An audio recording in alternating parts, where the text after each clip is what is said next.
Whoa. I'm running short of words right now, but I cannot afford this because I have to speak. Thank you so much for all the love, for all the warmth. Thank you for accepting me. Thank you very much.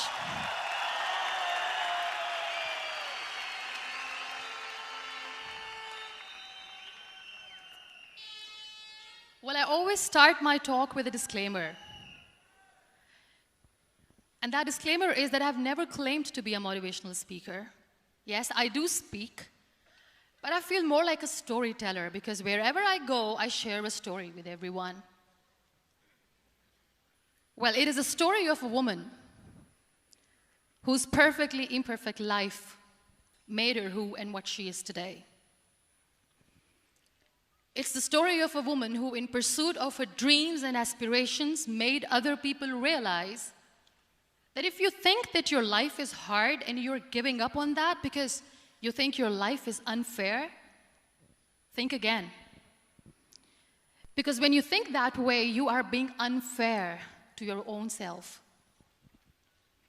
It's the story of a woman who made people realize that sometimes problems are not too big. We are too small because we cannot handle them.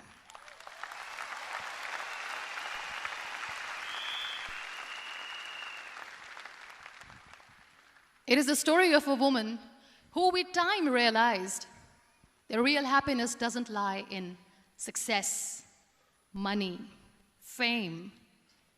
It lies within. Real happiness lies in gratitude. So I am here, and I'm going to share the story of that woman.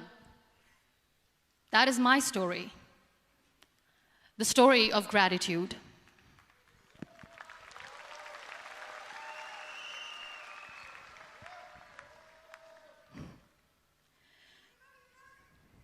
I love you too. I love you all. I believe in the power of words. Many people speak before they think. But I know the value of words. The words can make you, break you, they can heal your soul, they can damage you forever.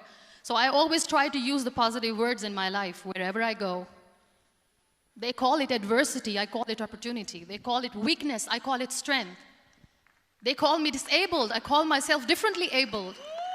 They see my disability. They see my disability, I see my ability. There are some incidents that happen in your life, and those incidents are so strong that they change your DNA. Those incidents or accidents are so strong that they break you physically. They deform your body, but they transform your soul.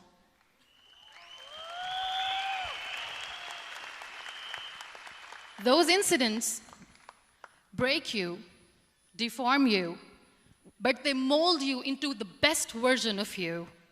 And the same thing happened to me. And I'm going to share what exactly happened to me. I was 18 years old when I got married. And this thing I'm sharing for the very first time on an international level. I was 18 years old when I got married. I belonged to a very conservative family, a Baloch family, where good daughters never say no to their parents. My father wanted me to get married. And all I said was, if that makes you happy, I'll say yes. And of course, it was never a happy marriage. Just about after 2 years of getting married, about 9 years ago, I met a car accident. Somehow my husband fell asleep and the car fell in the ditch. He managed to jump out, saved himself. I'm happy for him. But I stayed inside the car and I sustained a lot of injuries. The list is a bit long. Don't get scared. I'm perfectly fine now. Radius ulna of my right arm were fractured. The wrist was fractured. Shoulder bone and collarbone were fractured. My whole rib cage got fractured. And because of the rib cage injury, lungs and liver were badly injured. I couldn't breathe. I lost urinary bowel control. That's why I have to wear the bag wherever I go. But that injury that changed me and my life completely as a person and my perception towards living my life was the spine injury. 3 vertebrae of my backbone were completely crushed, and I got paralyzed for the rest of my life. So this accident took place in a far-flung area in the outskirts of a very small province, Balochistan, where there was no first aid, no hospital, no ambulance. I was in the middle of nowhere in that toppled car. Many people came to rescue. They gave me CPR. They dragged me out of the car. And while they were dragging me out, I got the complete transection of my spinal cord. And now there was this debate going on. Should we keep it here? She's going to die. Where should we go? There is no ambulance. There was this 4-wheeler Jeep standing in the corner of the street. They said, put her in the back of the Jeep and take her to the hospital, which is 3 hours away from this place. And I still remember that bumpy ride. I was all broken. They threw me at the back of the Jeep and they rushed me to the hospital. That is where I realized that my half body was fractured and half was paralyzed. I finally ended up in a hospital where I stayed for 2.5 months. I underwent multiple surgeries. Doctors have put a lot of titanium in my arm. There's a lot of titanium at my back to fix my back. That's why people in Pakistan call me the Iron Lady of Pakistan.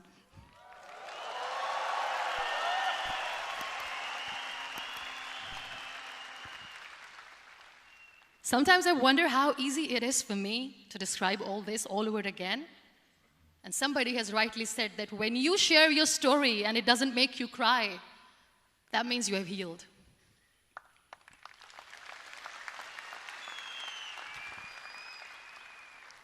Those 2.5 months in the hospital were dreadful. I will not make up stories just to inspire you. I was at the verge of despair. One day, doctor came to me and he said, well, I heard that you wanted to be an artist, but you ended up being a housewife. I have a bad news for you. You won't be able to paint again because your wrist and your arm are so deformed, you won't be able to hold a pen again. And I stayed quiet. Next day, doctor came to me and said, your spine injury is so bad, you won't be able to walk again. I took a deep breath and I said, it's all right. The next day, doctor came to me and said, because of your spine injury and the fixation that you have in your back, you won't be able to give birth to a child again. That day, I was devastated. I still remember, I asked my mother, why me? And that is where I started to question my existence. Why am I even alive? What's the point of living? I cannot walk, I cannot paint, fine. I cannot be a mother. And we have this thing in our heads, being women, that we are incomplete without having children. I am going to be an incomplete woman for the rest of my life. What's the point? People are scared. They think I will get divorced. What is going to happen to me? Why me? Why am I alive? We all try to chase this tunnel. We all do this because we see light in the end of the tunnel, which keeps us going. My dear friends, in my situation, there was a tunnel that I had to roll on, but there was no light. And that is where I realized that the words have the power to heal the soul. My mother said to me, this too shall pass. God has a greater plan for you. I don't know what it is, but He surely has.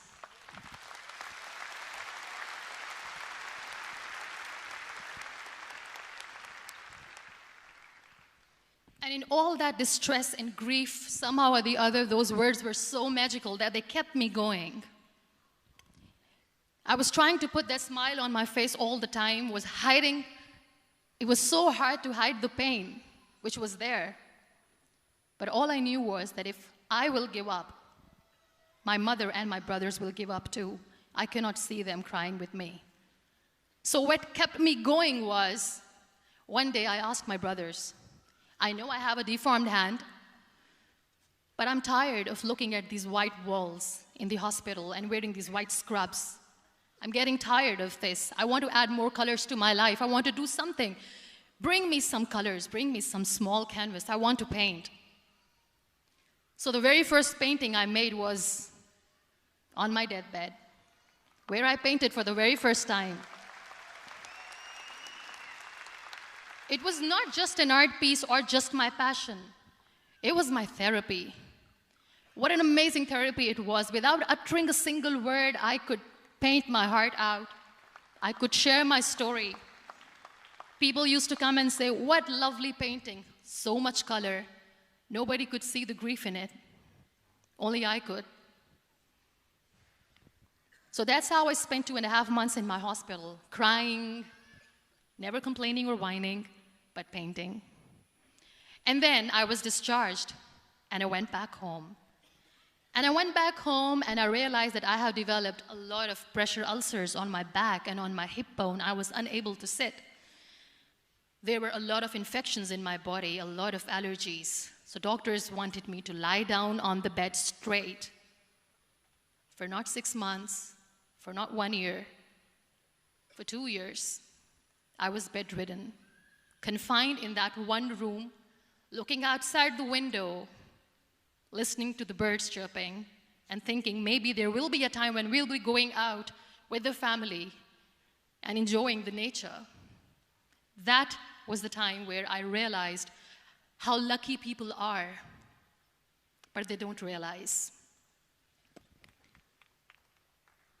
That is the time where I realized that the day I'm going to sit, I'm going to share this pain with everyone to make them realize how blessed they are, and they don't even consider them lucky.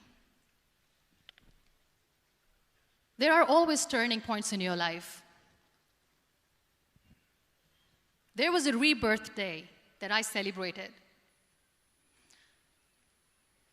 After 2 years and 2.5 months, when I was able to sit on a wheelchair, that was the day when I had the rebirth. I was a completely different person. I still remember the day I sat on the wheelchair for the first time, knowing that I'm never going to leave this, knowing that I won't be able to walk for the rest of my life. I saw myself in the mirror, and I talked to myself. And I still remember what I said. I cannot wait for a miracle to come and make me walk. I cannot sit in the corner of the room crying, cribbing, and begging for mercy because nobody has time. So I have to accept myself the way I am. The sooner, the better. So I applied the lip color for the first time.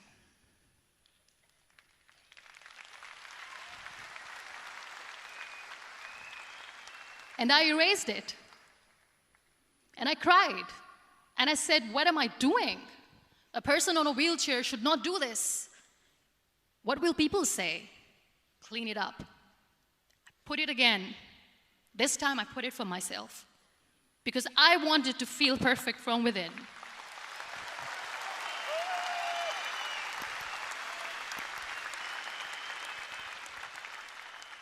And that day I decided that I'm going to live life for myself. I am not going to be that perfect person for someone. I am just going to take this moment and I will make it perfect for myself. And you know how it all began? That day I decided that I'm going to fight my fears. We all have fears.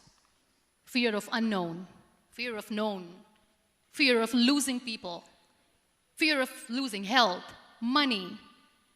We want to excel in career, we want to become famous, we want to get money. We are scared all the time. So I wrote down one by one all those fears. And I decided that I'm going to overcome these fears one at a time. You know what was my biggest fear? Divorce. I couldn't stand this word. I was trying to cling on to this person who didn't want me anymore, but I said no. I have to make it work. But the day I decided that this is nothing but my fear, I liberated myself by setting him free.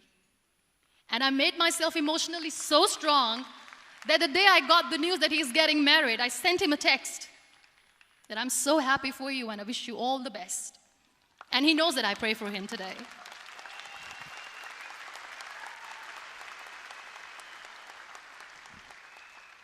My biggest fear, number 2, was I won't be able to be a mother again. And that was quite devastating for me. But then I realized there are so many children in the world, all they want is acceptance. So there is no point of crying, just go and adopt one. And that's what I did.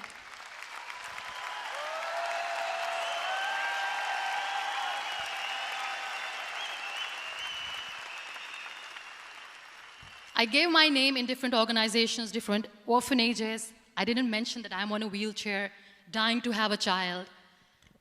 So I just told them that this is Muniba Mazari and she wants to adopt a boy or girl, whatsoever, but I want to adopt a kid. And I waited patiently. 2 years later, I got this call from a very small city in Pakistan. I got a call and they said, "Are you Muniba Mazari? There is a baby boy and would you like to adopt?" And when I say yes, I could literally feel the labor pain. I said, yes, yes, I am going to adopt him. I am coming to take him home.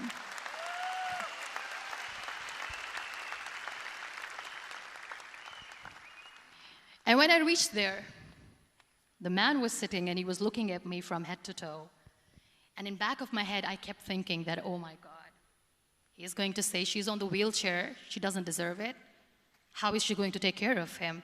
And I looked at him and I said, do not judge me because I'm on the wheelchair. But you know what he said? He said, I know you will be the best mother of this child. You both are lucky to have each other.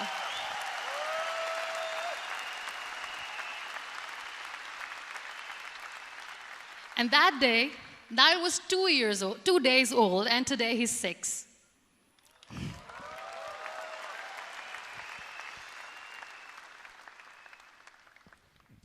You'll be surprised to know another bigger fear that I had in me.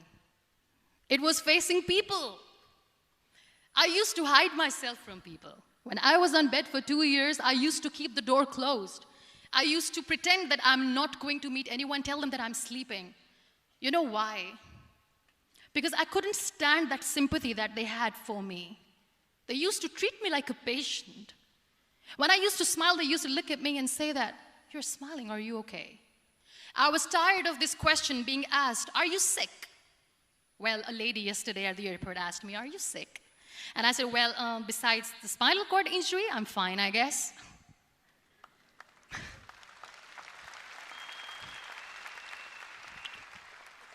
But those are really cute questions. They never used to feel cute when I was on the bed. So I used to hide myself from people, knowing that, oh my God, I'm not going to see that sympathy in their eyes. It's all right.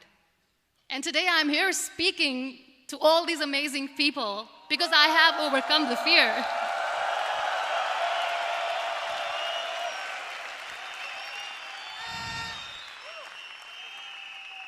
You know, when you end up being on the wheelchair, what's the most painful thing? That's another fear that people on the wheelchair, or the people who are differently abled, have in their hearts, but they never share. I'll share that with you. The lack of acceptance. People think that they will not be accepted by the people because we, in the world of perfect people, are imperfects. So I decided that instead of starting an NGO for disability awareness, which I know will not help anyone, I started to appear more in public. I started to paint. I always wanted to. I have done a lot of exhibitions. I'm Pakistan's first wheelchair-bound artist. I have done a lot of modeling campaigns, different campaigns for brands like Tony and Guy.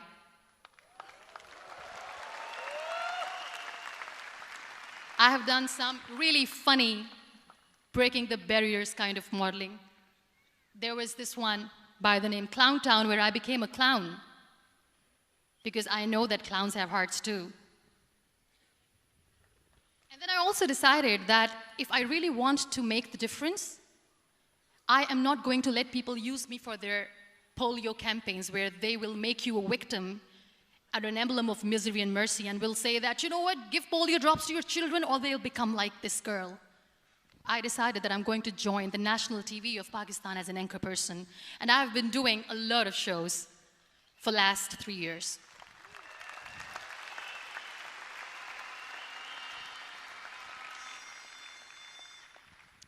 So when you accept yourself the way you are, the world recognizes you. It all starts from within. Thank you. I became the National Goodwill Ambassador for UN Women Pakistan, and now I speak for the rights of women, children. We talk about inclusion, diversity, gender equality, which is a must. I was featured in BBC 100 Women for 2015. I'm one of the Forbes 30 under 30 for 2016. And it all didn't happen alone. You all are thriving in your careers. You have bigger dreams and aspirations in life. Always remember one thing. On the road to success, there is always we, not me. Do not think that you alone can achieve things. No. There is always another person who is standing behind you, maybe not coming on the forefront, but behind you, praying for you and supporting you. Never lose that person. Never.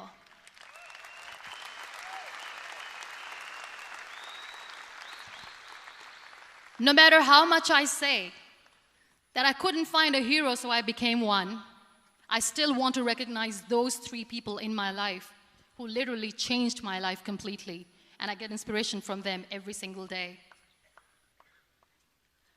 Waleed Khan. Many people know about the terrorist attacks in Pakistan. We have lost many people. And I'm sharing this with a very heavy heart because we actually have lost a lot of people in this huge turmoil of terrorism. These people are barbarians. They do not see people. They're even worse than animals. They have killed people in mosques. They have killed people in churches, temples, even in schools. There was this terrorist attack in Army Public School, Peshawar, where these terrorists entered in an examination hall and they killed our children. And in that attack, that day, this beautiful boy, Waleed Khan, who was my hero, my real life hero, was the proctor who was taking care of the students, was keeping an eye on the students. Those barbarians shot him 3 times in the face, 5 times on his body, and he fell down. I was asked to give a talk in the school after a week of that terrorist attack. With a very heavy heart, I went there and I spoke. We sang a few national songs. I thought that maybe I've done my part, but deep inside, it was killing me. I could see children injured. I could see children sitting on the wheelchairs, looking at me, wondering, what next? What was our fault? Just because we were here to give examination, we have been shot. So many people, so many children lost their friends. Their classrooms were empty. The next day they went to the classroom. So this kid, Waleed Khan, I was asked that he is in a hospital right now, and you have to go and see him and motivate him and tell him that it's going to be okay. And when I saw Waleed Khan coming on the wheelchair for the first time in front of me, face was all deformed. His leg was fractured, his arm was fractured. He couldn't talk, he lost his teeth. He cannot sneeze, he cannot smell. He cannot eat. And I kept thinking, what should I say? That everything is going to be all right? No, nothing is all right. And while I was juggling with the words, what to say, what not to say, this beautiful child, Waleed Khan, came to me and he said, "Are you Muniba Mazari?" I said, "Yes." He said, "Baji, let's take a selfie."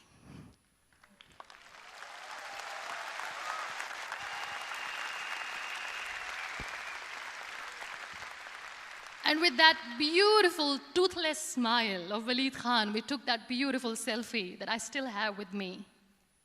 I don't share that here because he was in a very bad shape that time. And that is where I realized that when I was thinking too much about his deformities, he's happy with himself. He doesn't even care. Because today he goes in the same school, and when somebody asks him that what happened to your face, why so many scars, you know what he says? "These scars are my medals and I wear them with pride."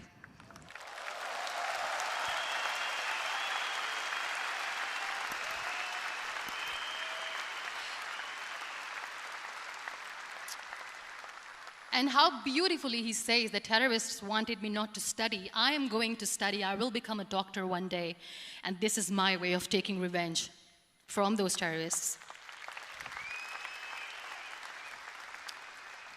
Another real-life hero, of course, my son. His name is Nile, N-I-L-E, River Nile. I learned so much from this kid. The first and foremost thing is patience. How to be patient when you know that your mother cannot walk, when you know that your mother is different from the other women, when you know that your mother cannot go out and play with you, how to stay calm. He loves football. And when we got the very first football, he was 4 years old. He was super excited. I still remember he came in the room and he said, "Mom, let's play football." And he kept the ball in my feet. And he said, "Let's kick it." And that day I felt disabled. I said, "I cannot kick the ball." And I was down with the same face. He looked at me and he said, "Well, that's all right. Your legs are not working, but your hands do. Let's play catch the ball."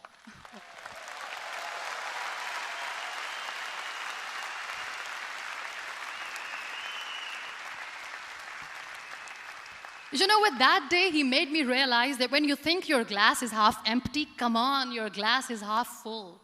It's all in here and here. Last but not least, the woman who made me realize that heroes have no gender.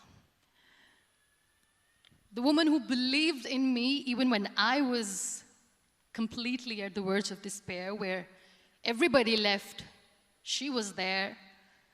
And every time I looked at her, without saying anything, she used to look at me and said, "This too shall pass.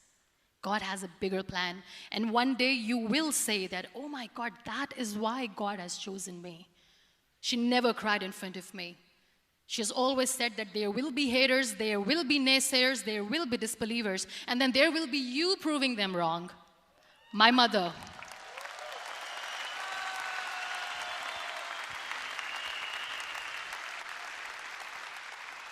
Whatever I am today, I'm nothing without her. I'm nothing without her. Thank you, Mama. I wish you were here. Thank you for making me who I am today.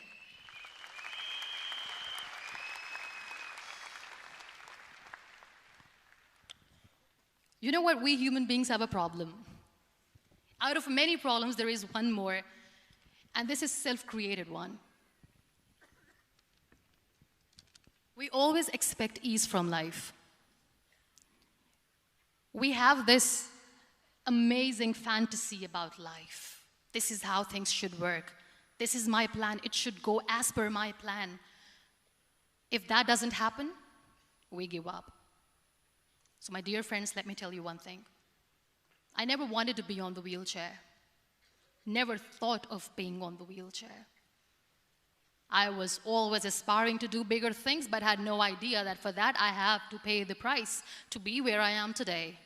It's a very heavy price. This life is a test and a trial, and tests are trials are never supposed to be easy. So when you're expecting ease from life, and life gives you lemons, then you make the lemonade, and then do not blame life for that, because you were expecting ease from a trial. Trials make you a stronger, better person. Life is a trial, and with time you realize that.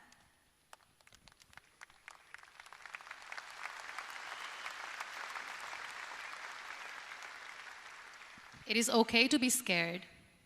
It is okay to cry. Everything is okay, but giving up should not be an option. They always say that failure is not an option. Failure should be an option, because when you fail, you get up, and then you fail, and then you get up, and that keeps you going. That's how humans are strong.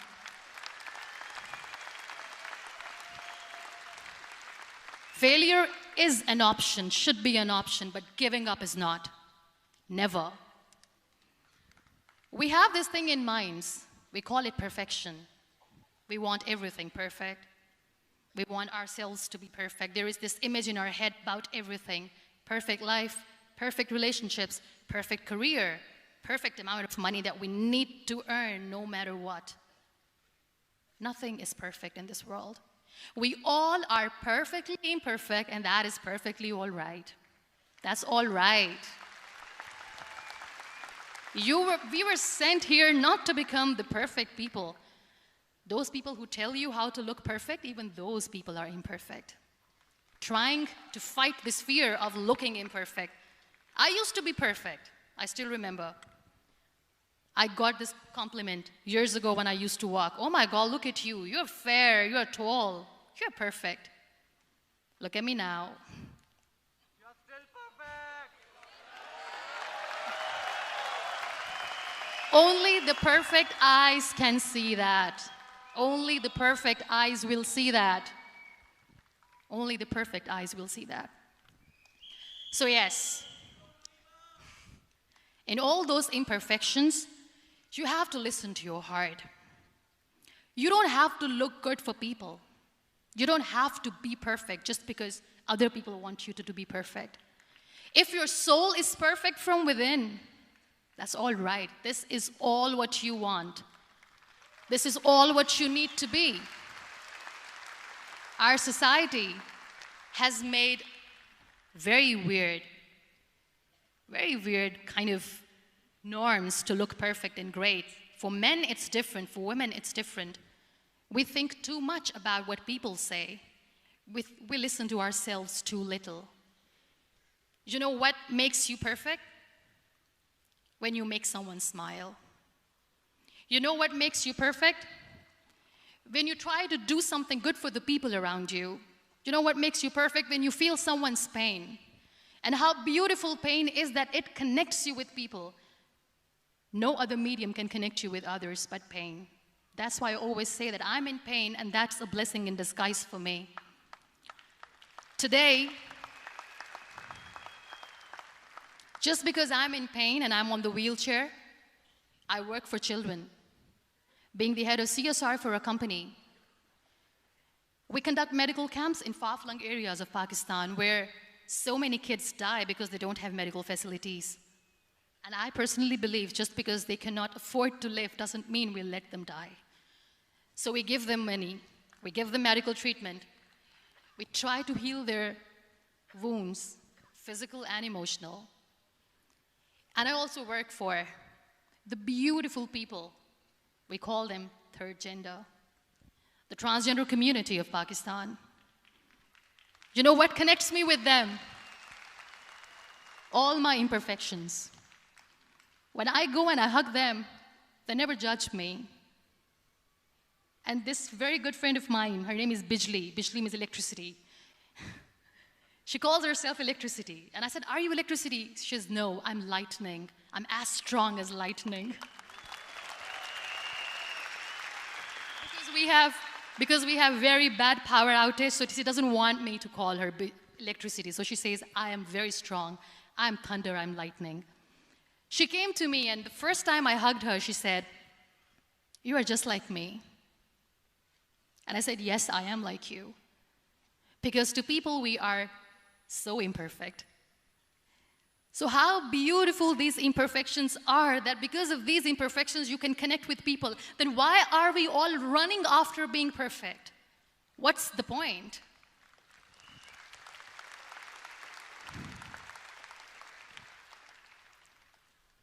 Every time I go in public, I always smile. There's always a big toothy smile on my face, and people ask me, don't you get tired of smiling all the time? What's the secret? I always say one thing, that I have stopped worrying about the things that I have lost, the people that I have lost. Things and people who were meant to be with me are with me. And sometimes, somebody's absence makes you a better person. Cherish their absence. It's always a blessing in disguise. I always say that people are so lucky they don't even realize. You must be thinking, okay, you're lucky in what sense? Well, the breath that you just took was a blessing. Embrace it.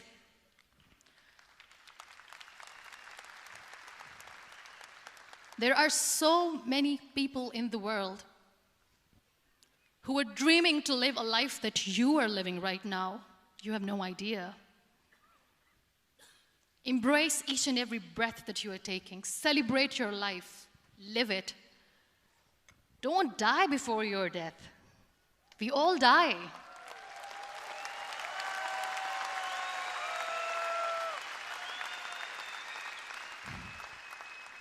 We live this one routine of a day for 75 years and we call it life. No, that's not life. If you're still thinking why you have been sent here, if you're still juggling with the concept of why you are here, you haven't lived yet. You work hard, you make money, you do it for yourself. That's not life. You go out, you seek for people who need your help, you make their lives better. You become that sponge which can absorb all the negativity, and you become that person who can emit beautiful, positive vibes. And when you realize that you have changed someone's life, and because of you, this person didn't give up, that is the day when you live. Always.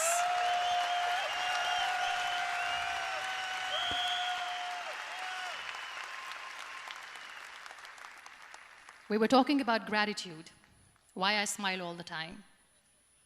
I cry all night when nobody sees me, because I'm a human and I have to keep the balance. And I smile all day because I know that if I will smile, I can make people smile. That keeps me going.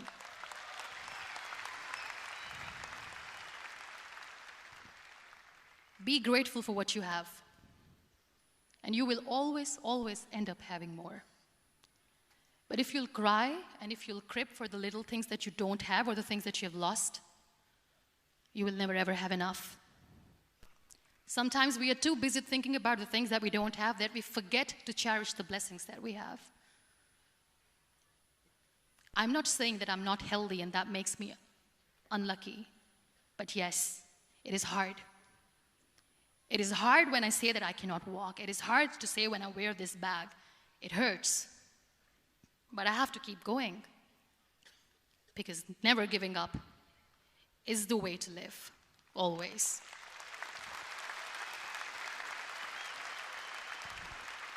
So I'll end my talk on a very short note. Live your life fully. Accept yourself the way you are. Be kind to yourself. Be kind to yourself. I'll repeat, be kind to yourself, and only then you can be kind to others. Love yourself and spread that love. Life will be hard. There will be turmoils, there will be trials, but that will only make you stronger. Never give up. The real happiness doesn't lie in money or success or fame. I have this all, I never wanted this. Real happiness lies in gratitude. So be grateful, be alive, and live every moment. Thank you so much, everyone. Thank you.